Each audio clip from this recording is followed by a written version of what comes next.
새벽 3시 휴대폰이 큰 소리를 내며 새벽을 여보세요? 깨웠습니다. 민호 씨?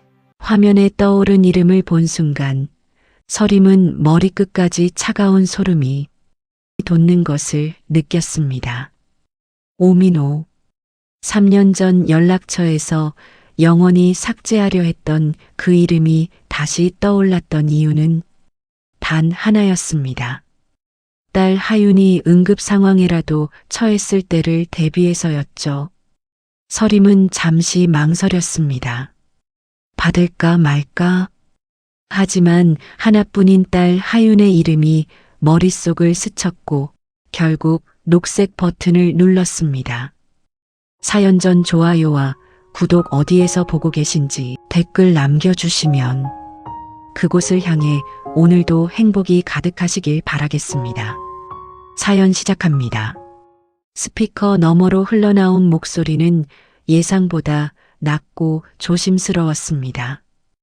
서림아, 나 민호야. 그 한마디에 서림의 가슴이 철렁 내려앉았습니다. 민호의 목소리 톤은 평소와 달랐어요. 매끄럽고 자신만만했던 예전 모습 대신 어딘가 주눅든 기색이 역력했습니다. 하윤이가 요즘 좀 힘들어해. 우리 한번 보자. 서림은 침대 끝에 걸터 앉았습니다. 창밖으로는 가로등 불빛만이 흔들리고 있었고 마음 한구석에서는 경보음이 울리기 시작했어요. 민호가 새벽에 전화를 건다는 것, 그것도 우리 보자는 말을 꺼낸다는 것, 분명 뭔가 일이 생겼을 거라는 직감이 들었습니다. 서림의 질문에 민호는 잠시 침묵했습니다. 무슨 일인데? 그 침묵 속에서 서림은 뭔가 숨기려는 기색을 읽어낼 수 있었어요. 15년을 함께 살았던 사람이니까요. 아니, 그냥 하윤이가 엄마 얘기를 많이 해서 애가 사춘기라 그런지 좀 예민하고. 거짓말이었습니다. 서림은 확신했어요. 민호는 거짓말할 때면 항상 문장 끝을 흐리는 버릇이 있었거든요. 게다가 하윤이는 한 달 전만 해도 자신에게 문자를 보내며 학교 생활 재밌다, 친구들이랑 잘 지낸다고 했었는데 갑자기 힘들어한다는 게 이상했습니다. 언제 만날 건데? 이번 주말 어때? 하윤이랑 셋이서 밥 한번 먹고. 서림은 고개를 저었습니다. 비록 전화 너머에 민호가 볼 수는 없었지만 본능적으로 거부 의사를 표현한 거였어요. 하윤이랑 둘이만 만날게. 서림아, 그렇게 말하지 말고. 민호 씨. 서림의 목소리가 차갑게 식었습니다. 2년 전 그날 이후로 서림은 민호를 이름 대신 민호 씨라고 부르기 시작했어요. 거리감을 두려는 의도였죠. 하윤이 일이면 하윤이하고만 직접 얘기하겠습니다. 전화기 너머로 민호의 한숨 소리가 들렸습니다. 그리고 이어진 말이 서림을 더욱 경계하게 만들었어요. 사실은 어머니께서 너 보고 싶어 하신다고 하시더라고. 시어머니, 윤정옥. 그 이름만 떠올려도 서림의 어깨가 무거워졌습니다. 결혼 13년 동안 서림을 며느리가 아닌 일손으로만 여겼던 사람이죠. 이혼 당시에는 내가 나가면 하윤이는 우리가 키운다며 차갑게 선을 그었던 그 사람 말입니다. 갑자기 왜요? 글쎄, 나도 정확히는 모르겠어. 그런데 어머니가 계속 그러시네. 서림이 요즘 어떻게 사는지 궁금하다고. 서림은 피식 웃음이 났습니다. 하윤이 교복비가 부족하다며 돈을 요구했던 그 사람이 뭔가 꿍꿍이가 있을 거라는 확신이 들었어요. 죄송하지만 거절할게요. 하윤이하고만 만나겠습니다. 서림아, 제발 한 번만. 서림은 전화를 끊었습니다. 손이 미세하게 떨리고 있었어요. 새벽의 정적 속에서 서림은 천천히 일어나 창가로 걸어갔습니다. 창밖으로 보이는 골목길 너머 자신의 이동식 반려동물 케어 차량이 가로등 아래 서 있었어요. 파란색 멍냥이 스파라는 간판이 달린 그 차는 서림의 새로운 삶을 상징하는 존재였습니다. 2년 전 모든 것이 무너져 내렸을 때 서림은 다짐했었어요. 다시는 누구에게도 기대지 않겠다고, 자신의 힘으로 딸을 지키고 자신의 방식으로 살아가겠다고, 그리고 지금까지 그 다짐을 지켜왔습니다. 하지만 오늘 밤 새벽 전화는 서림에게 불길한 예감을 심어 놓았습니다. 민호와 시어머니가 갑자기 연락을 한다는 것, 그것도 만나자는 제안까지 한다는 것. 분명 뭔가 일이 생겼을 거예요. 그리고 그 일이 서림과 하윤이에게 좋지 않은 영향을 미칠 거라는 직감이 들었습니다. 서림은 핸드폰을 내려다보았습니다. 혹시 하윤이에게서 연락이 왔을까 싶어서였죠. 하지만 알림창은 비어 있었어요. 하윤이는 여전히 깊은 잠에 빠져 있을 거예요. 시계 바늘이 4시를 가리키는 순간 서림은 마음속으로 다짐했습니다. 무슨 일이 일어나든 이번에는 내가 주도권을 쥐겠어. 2년 전에 나약했던 자신은 이미 사라졌습니다. 지금의 한서림은 혼자서도 충분히 강한 사람이었거든요. 핸드폰을 침대 옆 탁자에 내려놓고 나서야 서림은 자신도 모르게 과거를 떠올리고 있었습니다. 18년 전 21살의 서림이 처음 오민호를 만났던 그 봄날 말이죠. 당시 서림은 대학병원 응급실에서 신규 간호사로 일하고 있었습니다. 야근과 주간 근무가 뒤섞인 힘든 나날이었지만 사람을 살리는 일에서 보람을 느끼던 시절이었어요. 민호는 병원 앞 카페에서 일하는 아르바이트생이었고 서림이 밤 근무 후 아메리카노를 마시러 들르면 항상 따뜻한 미소로 맞아주곤 했습니다. 간호사님, 오늘도 고생 많으셨어요. 민호의 그 한마디가 얼마나 달콤했는지 지금 생각해봐도 서림은 씁쓸한 웃음이 나왔어요. 12시간 연속 근무로 지친 몸과 마음을 달래주는 것은 따뜻한 커피 한 잔과 민호의 다정한 말 한마디였습니다. 교제 3년 만에 민호가 프로포즈했을 때 서림은 망설임 없이 승낙했습니다. 민호는 영업직으로 전직했고 시댁은 중고차 매매업을 하며 그럭저럭 살아가는 평범한 집안이었어요. 서림에게는 그것만으로도 충분했습니다. 사랑하는 사람과 함께 평범하고 따뜻한 가정을 꾸리는 것이 꿈이었거든요. 결혼식 날 시어머니 윤정옥은 서림의 손을 꼭 잡고 말했습니다. 서림아, 우리 집에 와줘서 고마워. 앞으로 우리 가족이야. 힘든 일 있으면 언제든 말하렴. 그때만 해도 서림은 그 말을 진심으로 받아들였어요. 자신도 이 가족의 일원이 되었다는 기쁨에 가슴이 벅찼습니다. 신혼 첫 해 서림은 정말로 기둥 역할을 자처했습니다. 시어머니가 무릎 수술을 받게 되자 수술비를 보태드렸고 시동생이 자격증 학원에 등록하고 싶다고 하자 등록금을 대신 내주었어요. 민호의 영업 실적이 부진할 때면 생활비를 모두 서림이 감당했죠. 서림이가 있어서 우리 집이 든든하다니까? 시어머니의 칭찬에 서림은 어깨가 으쓱해졌습니다. 필요한 사람이 되었다는 느낌, 인정받는다는 느낌이 좋았어요. 응급실에서의 힘든 업무도 가족을 위한 일이라고 생각하니 견딜만 했습니다. 하윤이가 태어나고 나서도 서림의 헌신은 계속되었습니다. 육아와 직장 일을 병행하면서도 시댁 대소사를 챙기는 것을 소홀히 하지 않았어요.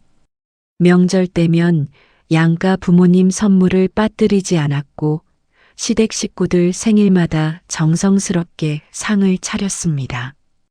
엄마, 힘들지 않아요? 초등학생이 된 하윤이가 어느 날 물었을 때 서림은 딸의 머리를 쓰다듬으며 대답했습니다. 가족이니까 당연한 거야. 엄마는 괜찮아. 그때의 서림은 정말로 그렇게 믿었어요. 가족이라는 이름 아래 모든 희생이 당연하다고, 그것이 사랑의 표현이라고 생각했습니다.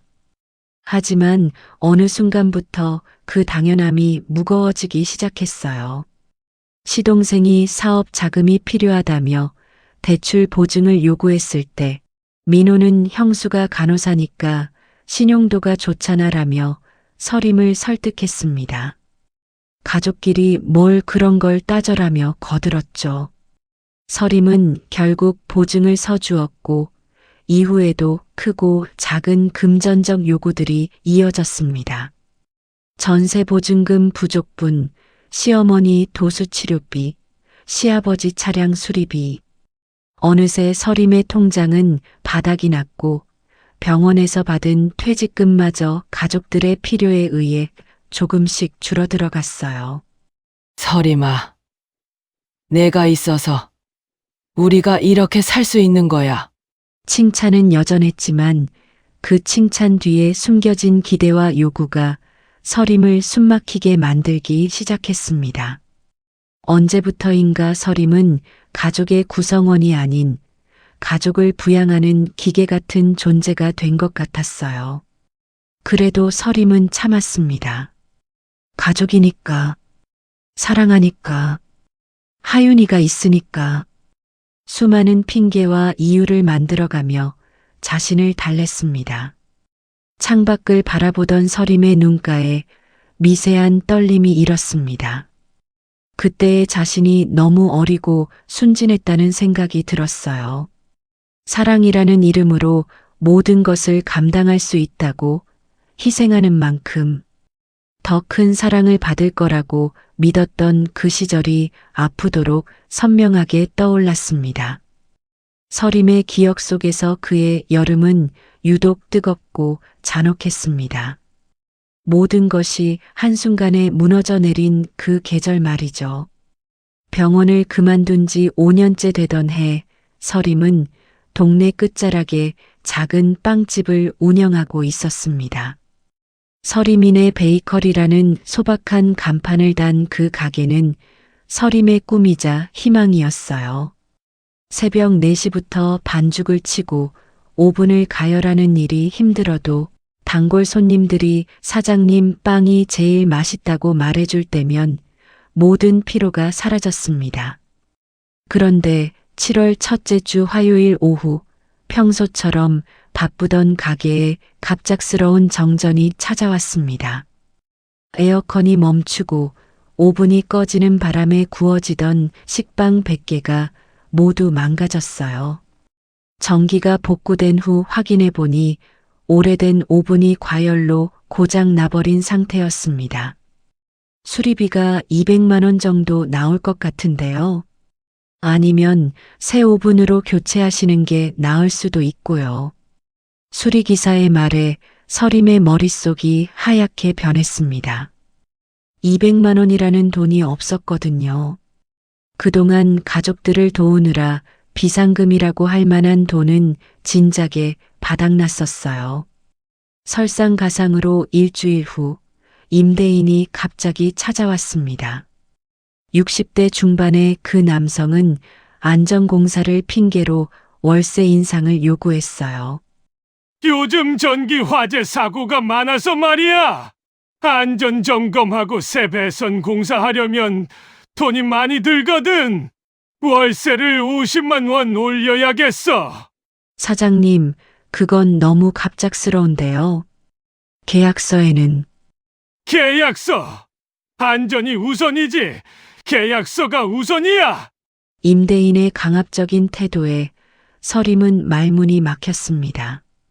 현재 월세도 빠듯한 상황에서 50만 원 인상이라니 그것은 가게 문을 닫으라는 말과 다름없었어요. 그 무렵 시동생 오민석이 서림을 찾아왔습니다. 평소보다 말이 많고 흥분된 상태였죠. 형수, 엄청난 기회가 생겼어요. 지인이 부동산 투자 관련해서 정말 확실한 정보를 줬는데 단기간에 투자금의 30%는 확실히 수익을 낼 수 있대요. 민석아, 나 지금 가게 상황이. 아, 맞다. 오븐 고장났다고 들었어요.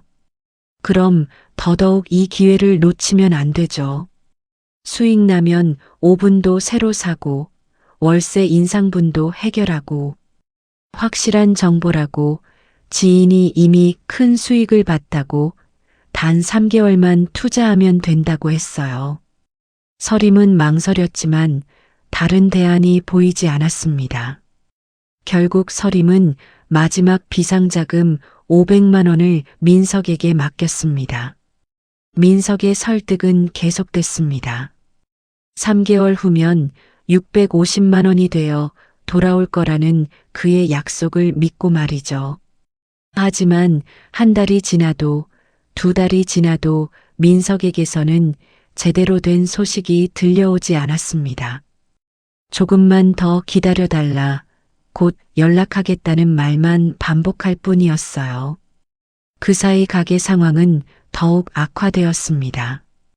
고장난 오븐 때문에 생산량이 절반으로 줄었고 단골 손님들이 하나둘 발길을 끊기 시작했어요. 전기료 연체 고지서가 날아들었고 밀가루값 또한 치솟았습니다.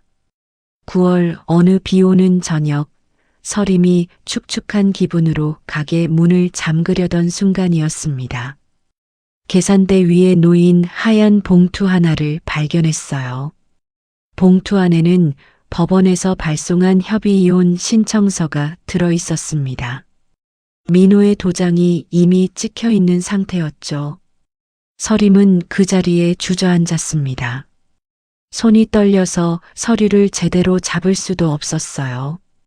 15년 결혼 생활이 이런 식으로 끝날 줄은 꿈에도 생각하지 못했습니다.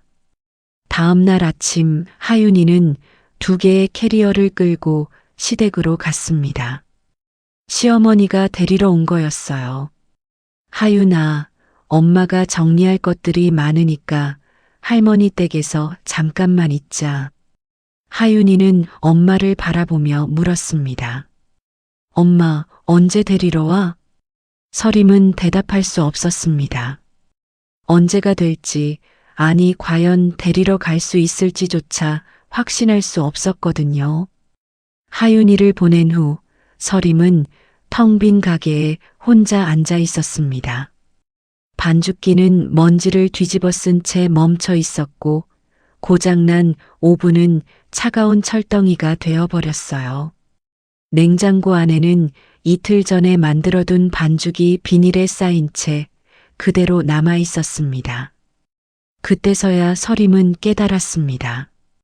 자신이 그동안 가족이라고 믿어왔던 것들이 얼마나 허상이었는지를 말이죠. 어려울 때 손을 내밀어준 사람은 아무도 없었습니다. 오히려 마지막 희망마저 빼앗아간 것은 바로 그 가족들이었어요. 서림의 눈에서 처음으로 눈물이 흘러내렸습니다. 분노도 원망도 아닌 그저 깊은 허탈감에서 나온 눈물이었습니다. 이혼 서류에 도장을 찍고 난 후 일주일 동안 서림은 마치 넋이 나간 사람처럼 지냈습니다. 가게 셔터는 내린 채로 두고 하루 종일 멍하니 앉아만 있었어요. 밥을 먹는 것도 씻는 것도 모든 게 의미 없게 느껴졌습니다. 그런 어느 오후 셔터를 두드리는 소리가 났습니다. 처음에는 무시하려 했어요. 어차피 문 닫는다고 하면 그만일 테니까요. 하지만 두드리는 소리가 계속되더니 목소리까지 들려왔습니다. 죄송해요. 혹시 사장님 계신가요? 검은 모자를 눌러쓰고 낡은 청바지에 운동화를 신은 평범한 차림이었죠. 서림은 마지못해 셔터를 조금 올렸어요. 저 기억하실지 모르겠어요. 류다겸이라고 해요. 서림은 고개를 갸웃했습니다. 기억나지 않는 이름이었어요. 5년 전에 제가 강아지 한 마리를 데리고 응급실에 갔었어요.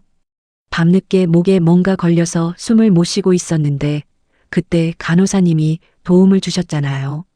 그제야 서림의 기억 속에서 희미한 장면이 떠올랐습니다. 당시 응급실에는 사람 환자만 받는 것이 원칙이었지만 울면서 매달리던 젊은 여자와 숨막혀 하던 작은 강아지를 그냥 보내기가 어려워서 몰래 응급처치를 도와줬었죠. 아, 그때 그분이세요? 네, 맞아요. 그때 정말 감사했어요. 덕분에 우리 초롱이가 살았거든요. 다겸은 어색하게 허리를 숙이며 인사했습니다. 그 모습에 서림의 마음이 조금 따뜻해졌어요. 자신도 까맣게 잊고 있던 일을 기억해주는 사람이 있다는 게 신기했습니다. 그런데 여기까지 어떻게? 사실 근처에서 반려동물 미용 일을 하고 있는데 우연히 지나가다가 베이커리 간판 보고 혹시나 해서 들어봤어요. 그런데 문이 닫혀 있어서 다겸은 주변을 둘러보더니 조심스럽게 물었습니다. 혹시 많이 힘드신 일이 있으신가요? 서림은 대답 대신 쓴웃음을 지었습니다. 힘든 일이라니 아예 모든 게 무너져버린 상황인데 뭐라고 설명해야 할지 모르겠었어요. 저도 사실 요즘 좀 막막해서요. 다겸이 털어놓기 시작했습니다. 펫샵에서 미용사로 일하고 있지만 월급이 너무 적어서 독립을 꿈꾸고 있다는 이야기 하지만 가게 임대료가 너무 비싸서 엄두가 나지 않는다는 고민들을 말이죠. 그래서 생각해낸 게 이동식 서비스예요. 차 한 대만 있으면 고객집으로 직접 찾아가서 미용을 해주는 거죠. 문제는 초기 투자금이에요. 중고벤이랑 미용 장비, 인테리어비까지 합치면 2천만 원 정도는 필요한데 대출도 안 되고 가족들한테 도움받을 상황도 아니고 서림은 다겸의 이야기를 들으며 묘한 기분이 들었습니다. 자신과 비슷한 처지의 사람이 여기 있구나 싶었어요. 그런데 왜 저한테 이런 얘기를? 사실 부탁이 있어서요. 다겸이 낡은 가방에서 파일 하나를 꺼냈습니다. 혹시 같이 해보실 생각 없으세요? 전 미용 기술은 있는데 사업 경험이 부족하고 간호사님은 사람 다루는 경험도 많으시고 책임감도 강하시잖아요. 서림은 어이없다는 표정을 지었습니다. 지금 제가 어떤 상황인지 아세요? 가게도 망하고 이혼도 하고. 알아요. 근처 상인들한테 들었어요. 그런데 그렇기 때문에 더 좋은 기회라고 생각해요. 잃을 게 없잖아요. 다겸은 계속해서 자신의 계획을 설명했습니다. 예약제로 운영해서 오버헤드를 줄이고 유기동물 보호소와 연계해서 봉사활동도 하며 홍보 효과도 노리겠다는 것이었어요. 동네 어르신들 반려견 무료 케어날도 만들어서 지역사회에 기여하겠다는 아이디어도 있었습니다. 투자금은 제가 모든 걸 담보로 잡히더라도 마련해 볼게요. 대신 같이 일해주세요. 다겸의 간절한 눈빛을 보고 있자니 서림의 마음 한쪽이 움직이기 시작했습니다. 모든 것을 잃고 바닥에 떨어진 지금 더 이상 잃을 것도 없다는 다겸의 말이 묘하게 와 닿았어요. 시간 좀 주세요. 생각해 볼게요. 정말요? 와, 감사합니다. 다겸이 환하게 웃으며 명함을 건넸습니다. 손으로 직접 쓴 듯한 어설픈 명함이었지만 그 정성이 느껴졌어요. 다겸이 떠나고 나서 서림은 그녀가 남겨둔 사업계획서를 펼쳐봤습니다. 아마추어 티가 나는 PPT였지만 곳곳에 진심이 묻어 있었어요. 유기견 후원 프로그램, 취약계층 반려동물 무료 서비스, 지역사회 공헌 방안까지 단순히 돈벌이가 아닌 의미 있는 일을 하려는 의지가 보였습니다. 서림은 오랜만에 마음속에서 뭔가 꿈틀거리는 느낌을 받았습니다. 빵을 만드는 손이 털과 비누 거품을 다루는 손이 될 수 있을까 하는 두려움도 있었지만 누군가의 간절함에 손을 포개는 일만큼은 익숙했어요.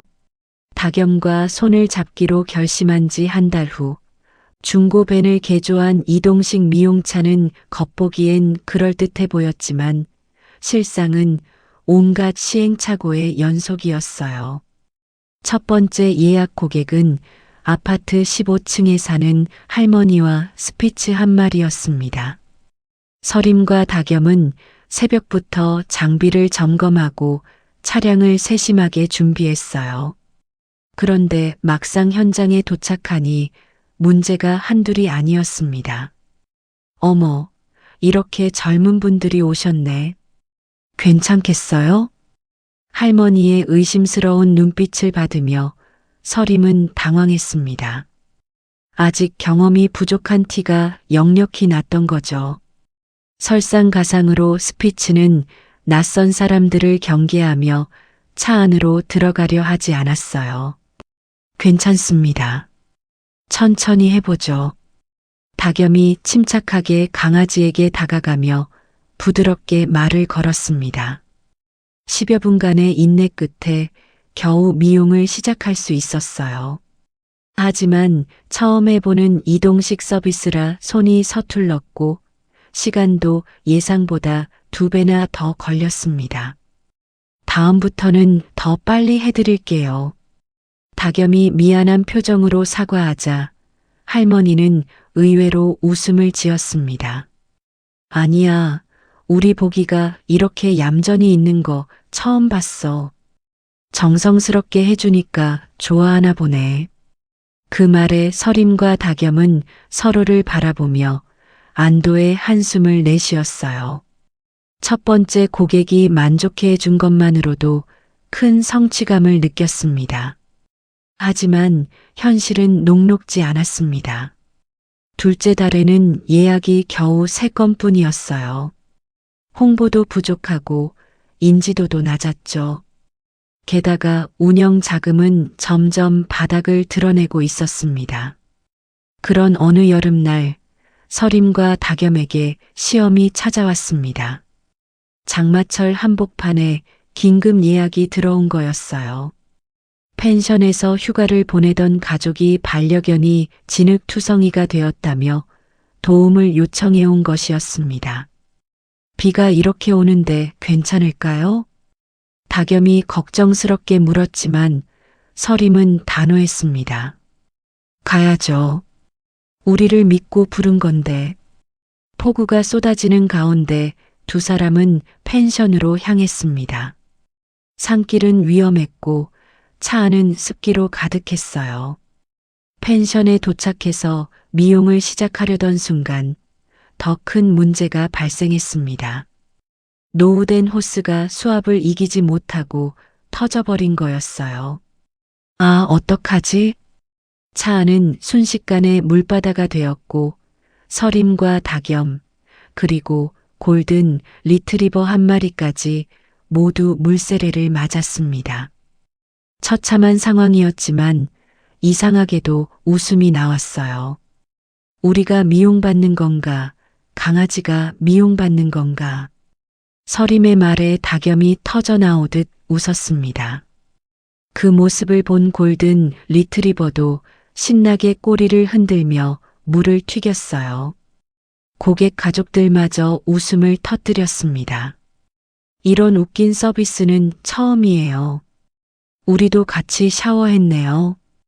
결국 임시 방편으로 펜션 화장실을 빌려서 미용을 마쳤어요. 엉망이 된 차량을 정리하느라 밤이 깊어졌지만 두 사람의 마음은 이상하게 가벼웠어요. 언니, 우리 정말 이상한 사람들인 것 같아요. 왜? 이렇게 망가졌는데도 재밌어요. 그날 밤 서림은 깨달았습니다. 빵집을 할 때는 혼자서 모든 걸 감당해야 한다는 부담감에 짓눌려 살았는데 지금은 누군가와 함께 웃으며 일할 수 있다는 게 얼마나 소중한지를 말이죠. 호스 사건 이후 오히려 입소문이 나기 시작했습니다. 비 오는 날에도 와주는 성실한 업체라는 소문이 펼쳐진 거예요. 셋째 달부터는 예약이 급격히 늘어났고 서림과 다겸은 바쁜 나날을 보내게 되었습니다. 그 무렵 다겸이 새로운 제안을 했어요. 언니, 동물보호소에서 봉사해보는 건 어때요? 사업 계획서에 써놓긴 했는데 실제로 해보면 좋을 것 같아서요. 서림은 주저했습니다. 봉사라는 게 여유 있는 사람들이 하는 일이라고 생각했거든요. 하지만 다겸의 간절한 눈빛을 보니 거절할 수 없었어요. 첫 번째 보호소 방문 날 서림은 충격을 받았습니다. 버려진 아이들의 슬픈 눈망울, 사람을 무서워하며 구석에 웅크린 모습들. 그 중에서도 특히 눈에 띄는 아이가 있었어요.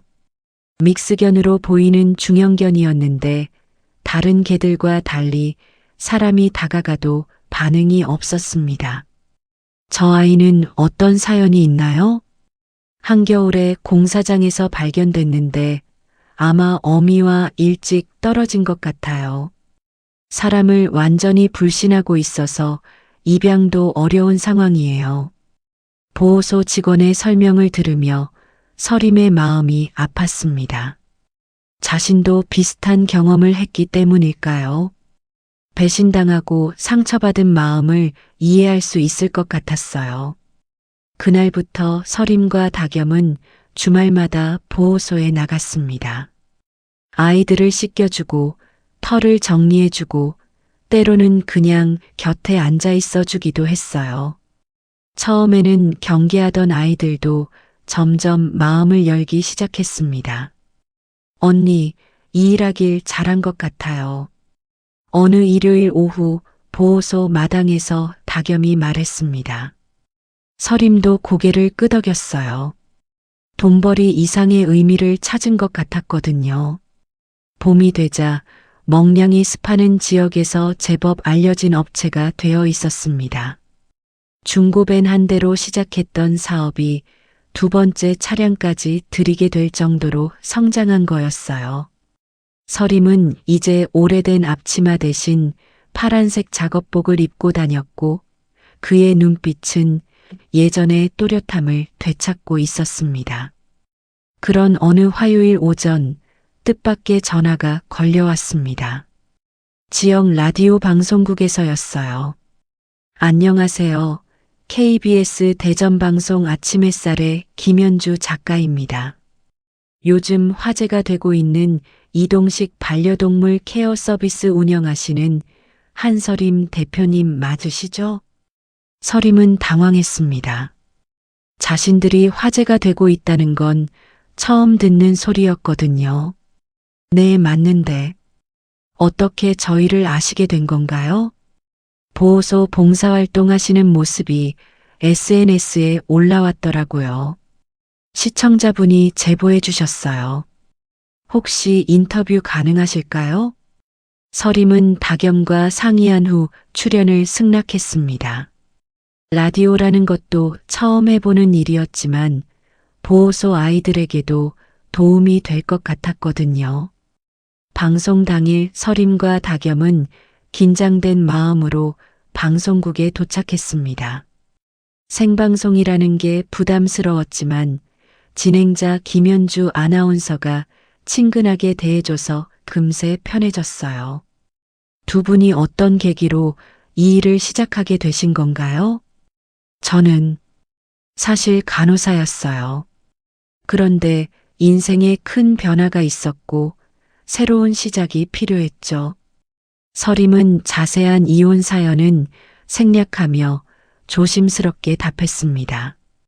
서림 대표님 목소리에서 많은 이야기가 담겨 있는 것 같아요. 쉽지 않은 선택이었을 것 같은데 후회는 없으신가요? 전혀 없어요. 오히려 감사하죠. 이 일을 통해서 진짜 가족이 뭔지 알게 됐거든요. 서림의 답변에 다겸이 미소를 지었습니다. 방송 부스 밖에서는 작가와 PD들이 고개를 끄덕이며 들고 있었어요. 보호소 봉사는 어떤 의미인가요? 버려진 아이들을 보면 제 마음이 보여요. 상처받고 사람을 불신하게 된 모습들이요. 하지만 조금씩 마음을 열어가는 과정을 지켜보면서 저도 함께 치유받는 것 같아요. 방송이 끝나고 나서 두 사람은 뿌듯한 마음으로 방송국을 나왔습니다. 그런데 서림의 휴대폰에는 벌써 몇 통의 부재중 전화가 와 있었어요. 첫 번째는 모르는 번호였고 두 번째는 하윤이었습니다. 서림은 서둘러 딸에게 전화를 걸었어요. 엄마, 라디오 들었어. 정말 멋있었어. 하윤의 밝은 목소리에 서림은 안도했습니다. 딸이 자신을 자랑스러워한다는 게 무엇보다 기뻤어요. 고마워, 하윤아. 엄마가 잘하고 있다는 거 알지? 응. 그런데 엄마. 할머니가 라디오 듣고 좀 이상하게 반응하셨어. 서림의 표정이 굳어졌습니다. 어떻게 이상하게?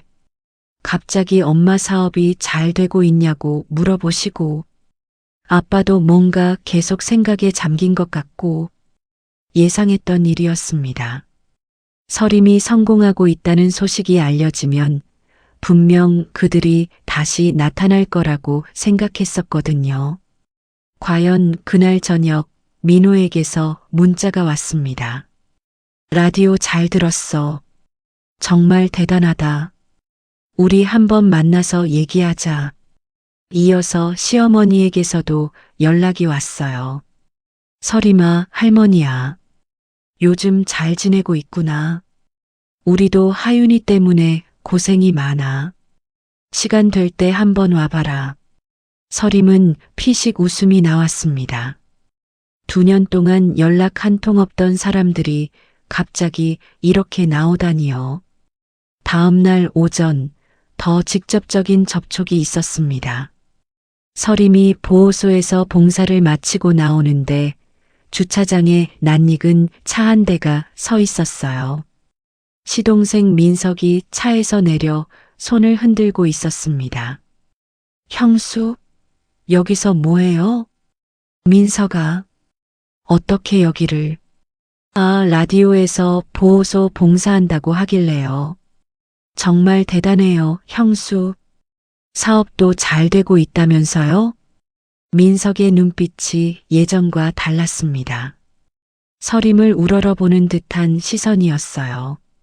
돈을 빌려달라고 할 때의 그 간절한 눈빛 말이죠. 그런데 형수, 혹시 시간 되실 때 상의 드릴 일이 있어서요. 제가 요즘 새로운 사업 아이템을 알게 됐는데, 민석아, 서림이 차갑게 말을 끊었습니다. 그 얘기라면 듣지 않겠어요. 그리고 앞으로 저희 일터까지 찾아오지 마세요. 형수, 그렇게 매정하게. 매정한 건 누구인지 잘 아실 거예요. 서림은 돌아서서 걸어갔습니다. 하지만 마음 한구석에서는 불안감이 커져갔어요. 이제 시작일 거라는 직감이 들었거든요. 그날 밤 다겸에게 상황을 설명하자 그녀도 걱정스러운 표정을 지었습니다. 언니, 혹시 법적으로 문제될 건 없죠? 하윤이 양육권은 이미 포기했고 재산 분할도 없었으니까 상관없어요. 다만 서림은 말을 멈췄습니다. 그들이 하윤이를 이용해서 접근할까봐 걱정되었거든요. 일주일 후 서림의 우려가 현실이 되었습니다. 하윤이에게서 온 문자였어요. 엄마, 할머니가 자꾸 엄마 만나자고 하셔. 나도 엄마 보고 싶은데 우리 3명이서 밥 먹으면 안 돼요? 서림은 깊은 한숨을 내쉬었습니다. 결국 하윤이를 방패로 내세우기 시작한 거였어요. 가장 비겁하고 예상 가능한 수법이었습니다. 하지만 이번에는 달랐습니다. 2년 전에 나약하고 무력했던 서림이 아니었거든요. 이번에는 자신이 게임의 룰을 정하겠다고 마음먹었습니다. 하윤이의 문자를 받고 3일을 고민한 서림은 결국 만남을 잡기로 했습니다. 다만 이번에는 자신의 방식대로 하기로 마음먹었어요. 장소도 서림이 정했습니다. 시내 한복판에 있는 한정식집, 마음정원이었죠. 왜 하필 그런 비싼 곳을? 민호가 전화로 투덜거렸지만 서림은 단호했습니다. 제가 낼 테니까 상관없어요. 거기서 만나거나 아니면 만나지 않거나 둘 중 하나예요. 토요일 오후 2시 서림은 약속 장소에 일찍 도착했습니다. 정갈하게 차려입은 모습이었지만 작업복에서 풍기던 자신감이 그대로 남아 있었어요. 가방 안에는 미리 준비해둔 서류들이 들어 있었습니다. 민호와 시어머니가 들어올 때 서림은 이미 자리에 앉아 차를 마시고 있었습니다. 민호는 어색한 웃음을 지으며 손을 흔들었고 시어머니는 서림을 위아래로 훑어보더니 감탄사를 내뱉었어요. 어머, 서림아. 정말 많이 달라졌구나.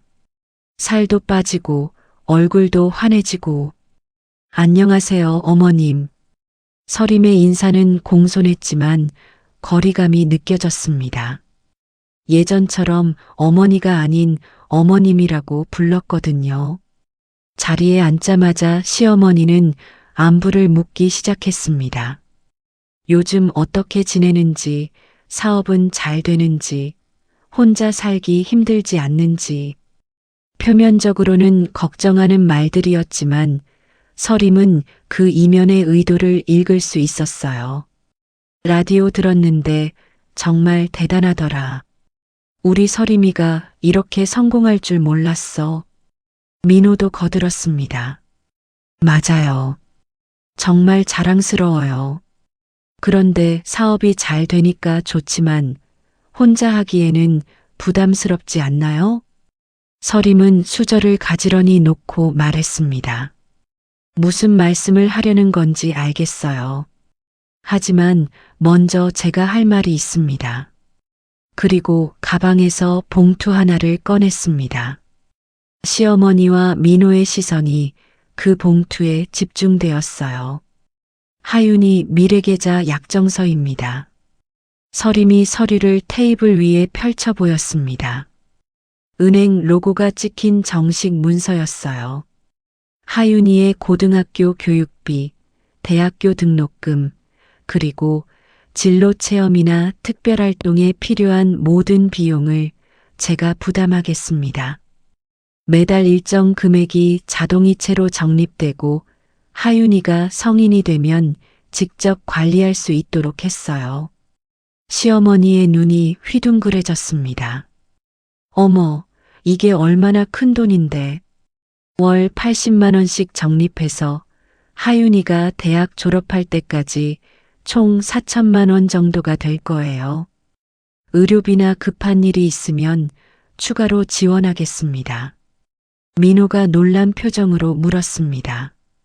서림아, 이렇게까지 할 필요가 아직 끝나지 않았어요. 서림의 목소리가 한층 단단해졌습니다. 다만 조건이 있습니다. 테이블 위의 공기가 긴장으로 가득 찼어요. 서림은 천천히 말을 이었습니다. 첫째, 저와 하윤이의 생활에 더 이상 개입하지 마세요. 관여나 간섭, 금전 요구, 불시에 찾아오는 일은 모두 거절하겠습니다. 시어머니의 얼굴이 굳어졌습니다. 그게 무슨... 둘째, 하윤이와의 만남은 가정법원 조정 범위 안에서만 하겠습니다. 일방적으로 아이를 데려가거나 저 몰래 만나거나 아이를 통해서 저에게 압력을 가하는 일은 절대 용납하지 않겠어요. 민호가 당황하며 말했습니다. 서림아, 그렇게 딱딱하게 선을 긋지 말고. 민호 씨. 서림의 목소리가 차갑게 식었습니다. 셋째, 제 사업이나 재산에 대한 어떤 요구도 받지 않겠습니다. 투자 제한, 사업 협력, 급전 부탁 등 모든 형태의 금전적 접근을 거부합니다. 시어머니가 언성을 높였어요. 야, 이게 뭐야? 우리를 완전히 남으로 보겠다는 거야? 아니요. 가족으로 보겠다는 거예요. 서림의 대답이 의외였습니다. 진짜 가족이라면 상대방이 힘들 때 도와줘야 하는 거 아닌가요? 제가 모든 걸 잃고 바닥에 떨어졌을 때 손 내밀어준 사람이 누구였는지 아세요? 정적이 흘렀습니다.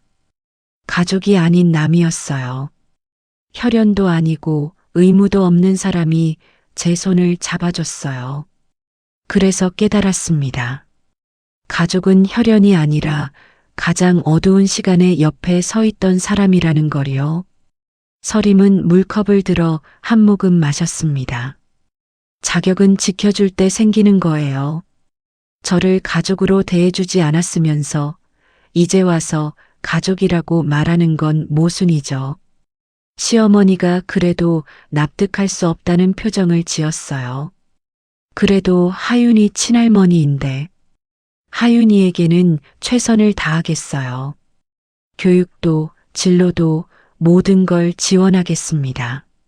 하지만 저에게는 더 이상 기대하지 마세요. 이 조건을 받아들이지 않으시면 하윤이 지원도 없습니다. 법정에서 양육권 다시 가져오고 여러분과는 완전히 연을 끊겠어요. 민호와 시어머니는 서로를 바라봤습니다. 서림의 단호한 태도에 할 말이 없어 보였어요.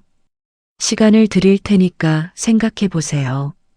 일주일 후에 답을 들려주세요. 서림이 자리에서 일어났습니다. 계산을 마치고 나오면서 서림은 가슴이 후련해지는 걸 느꼈어요. 드디어 자신이 원하는 말을 다 한 것 같았습니다. 주차장에서 차에 오르기 전 서림은 하늘을 올려다봤습니다. 구름 사이로 햇살이 비치고 있었어요.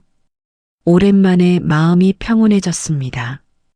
한정식 집에서의 대면 이후 일주일이 지났지만 민호나 시어머니에게서는 아무런 연락이 없었습니다. 서림은 오히려 다행이라고 생각했어요. 그들이 조건을 받아들이지 않는다면 그것도 하나의 선택이니까요. 그런데 봄이 깊어가던 어느 일요일 오전 하윤이에게서 예상치 못한 메시지가 도착했습니다.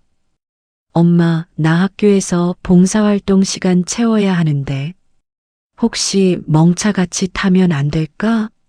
할머니한테 허락받았어. 서림은 잠시 망설였어요. 하윤이가 먼저 연락을 해온 것도 신기했고 시어머니가 허락했다는 것도 의외였거든요.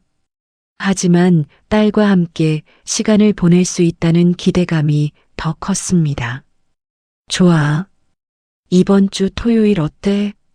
보호소에서 만나자. 진짜? 와, 고마워 엄마. 토요일 아침 서림은 평소보다 일찍 보호소에 도착했습니다. 하윤이는 이미 와서 기다리고 있었어요. 몇 달 만에 본 딸은 키가 더 자란 것 같았고 표정도 한층 성숙해 보였습니다. 엄마. 하윤이가 달려와 안겼을 때 서림의 가슴이 뭉클해졌어요. 아이의 체온과 냄새가 그리웠다는 걸 그제야 깨달았습니다. 우리 하윤이 많이 컸네. 밥은 잘 먹고 있어? 응. 그런데 엄마 라디오에서 엄마 목소리 들었을 때 정말 자랑스러웠어. 고마워. 엄마도 하윤이가 자랑스러워. 서림은 딸에게 작은 작업용 장갑을 건넸습니다. 하윤이 손에 맞게 미리 준비해 온 것이었어요. 오늘은 어떤 일을 하는 거야? 목욕이 필요한 아이들 씻겨주고 털 정리해주고 그냥 같이 놀아주기도 해. 보호소 마당에는 크고 작은 개들이 여러 마리 있었습니다. 그 중에서도 서림의 시선을 끄는 아이가 있었어요. 몇 달 전 처음 봤던 그 믹스견이었습니다.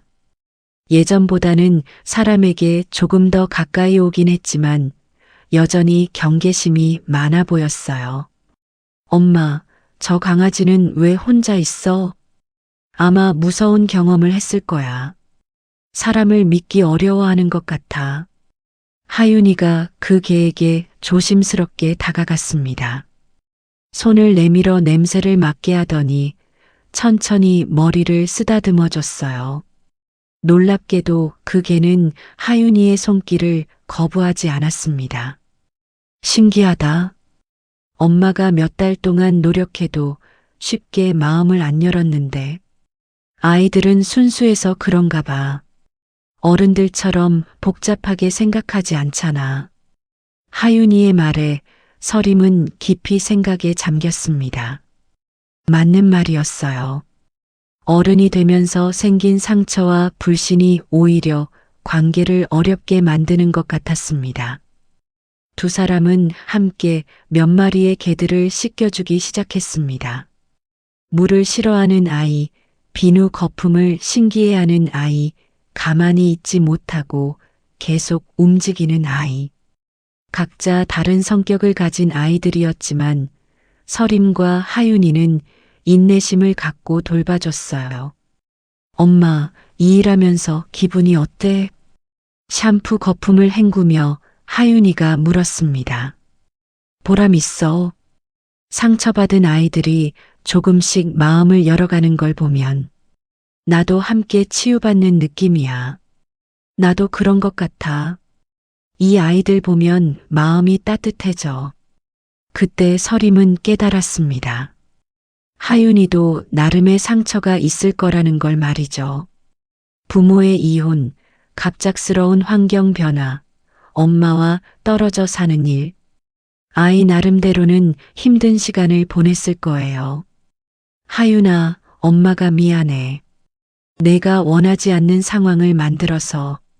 엄마, 나는 괜찮아. 처음엔 속상했지만 이제는 이해해.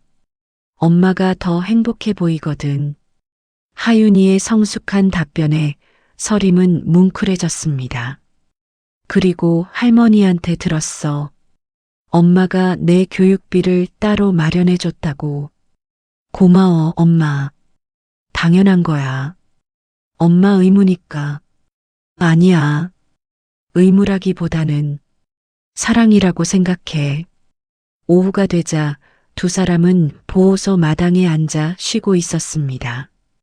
방금 전까지 물장난을 치던 개들이 햇볕을 받으며 털을 말리고 있었어요.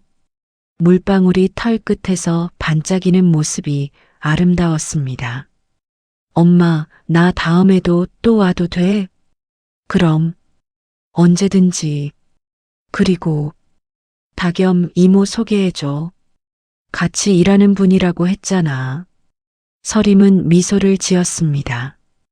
하윤이가 자신의 새로운 삶을 받아들이려고 노력하고 있다는 게 느껴졌거든요. 해가 서쪽으로 기울어갈 때쯤 하윤이를 데리러 민호가 왔습니다. 주차장에서 멀찍이 서서 기다리는 모습이 어색해 보였어요. 아빠 왔다. 나 가봐야겠어. 그래. 조심히 가고 또 보자. 하윤이가 아빠에게 가면서 뒤를 돌아보며 손을 흔들었습니다. 서림도 손을 흔들며 배웅했어요. 민호와는 눈인사만 간단히 나눴습니다. 예전 같았으면 어색하고 불편했을 텐데 이제는 담담했어요. 하윤이가 떠나고 나서 서림은 혼자 보호소 마당을 정리했습니다. 사용한 도구들을 닦고 바닥에 떨어진 털들을 쓸어 담았어요. 그 과정이 명상 같았습니다. 믹스견이 서림 가까이 다가와 앉았습니다. 예전과 달리 경계심 없는 표정이었어요. 서림이 손을 내밀자 그 개는 코를 비비며 친근함을 표현했습니다. 너도 이제 마음을 열기 시작했구나. 서림은 그 개의 머리를 쓰다듬으며 생각했습니다. 상처받은 마음이 치유되는 건 시간이 필요한 일이라는 걸 말이죠. 사람도 동물도 마찬가지였습니다. 집으로 돌아가는 길에 서림은 다겸에게 전화를 걸었습니다. 언니, 어떻게 됐어요? 하윤이가 다음에 또 오고 싶대. 그리고 너 만나고 싶어 해. 정말요? 와, 기대된다.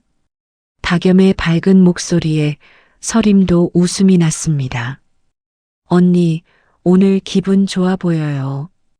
오늘 확신했어. 가족은 혈연이 아니라 가장 어두운 시간에 옆에 서 있던 사람이라는 걸. 그리고 이제 그 어둠을 통과하는 동안 손을 놓지 않는 단단한 사람으로 남겠다고. 그날 밤 서림은 오랜만에 깊은 잠에 빠져들었습니다. 꿈속에서도 물방울이 반짝이고 하윤이가 웃고 상처받은 아이들이 조금씩 마음을 열어가는 모습이 계속 이어졌습니다. 그것은 희망이라는 이름의 꿈이었습니다. 오늘 사연 어떠셨나요? 재밌게 들으셨다면 생각나는 사람에게 이 영상을 공유해 주세요. 건강이 최고입니다. 오늘 하루도 스트레칭 쭉 하시고 건강하세요.